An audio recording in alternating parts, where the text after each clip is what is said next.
Abyssal Elf's turn to scan the arena for him before he got the jump on her. Her own dislocation spell now worked against her as she tried to search the grounds, while her position changed every few seconds. Azerick released his spell the moment his opponent blinked back into view. Stone spikes erupted from the earth and covered a large patch of ground with their deadly sharp tips. The elf amazingly spun away, somehow avoiding the stabbing stone spears enough to keep from being impaled. One of the tips did manage to tear a deep gouge in her left hip and thigh. Instead of cursing him in anger or outrage, she actually smiled and nodded in appreciation at the human's clever spell. The abyssal elf mage rapidly waved her slender hands in a complex pattern. Azerick sent a barrage of magic darts streaming at her in hopes of interrupting her spell, but her shield negated all but one missile, which did not appear to faze her. She shouted her spell's execution command, and Azerick felt the earth rumble beneath his feet.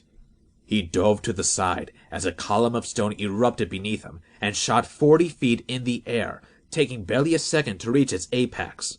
He tried to regain his feet, but another colossal stone pillar burst directly under him. He splayed himself across its 5-foot-wide surface as it launched him above the arena floor. The column reached its apex in the blink of an eye, and the sheer velocity of it catapulted him another 30 feet into the air. Azerick forced himself to remain calm, despite the terrifying situation in which he found himself. He controlled his falling flight and carefully but rapidly drew the magical weaving he hoped would save his life. The portal flared open directly below him a fraction of a second before the hard, unyielding ground abruptly and lethally arrested his fall. Azerick's body flew out of the gateway's exit point in a low arc before hitting the sandy floor and rolling to a stop in a cloud of dust.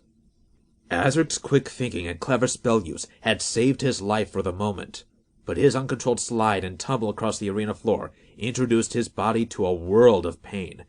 He was certain one arm was broken as he opened his dirt-encrusted eyes and saw it bent at an unnatural angle. The sharp pain accompanying every shallow breath attested to several broken ribs. As he struggled to his feet, another sharp pain lanced up his right leg, which refused to support him. He managed to stand, bearing most of his weight on his left leg, as the abyssal elf seductively sashayed toward him. She came to a stop and seemed to study him for a moment before speaking. "You are clever for a human, and you fought well," she said in a surprisingly deep but soft and melodious voice. "It is a shame one with your talents at such a young age must meet his end in this place. But look on the bright side. At least you will no longer be a prisoner of these vile creatures." She looked forlorn for a moment. "I look forward to the day I can say the same. I just pray I can take some of them with me when I go." She began chanting the words to another spell, and Azerick knew there was nothing he could do to prevent her from destroying him now. His body was too battered to attempt to dodge, flee, or cast a counterspell. All he could do was brace himself as an invisible force slammed into him with the weight of a runaway carriage. His already broken body was blasted backward, and he landed in a heap several yards away. The abyssal elf stalked forward when the human sorcerer refused to submit to death.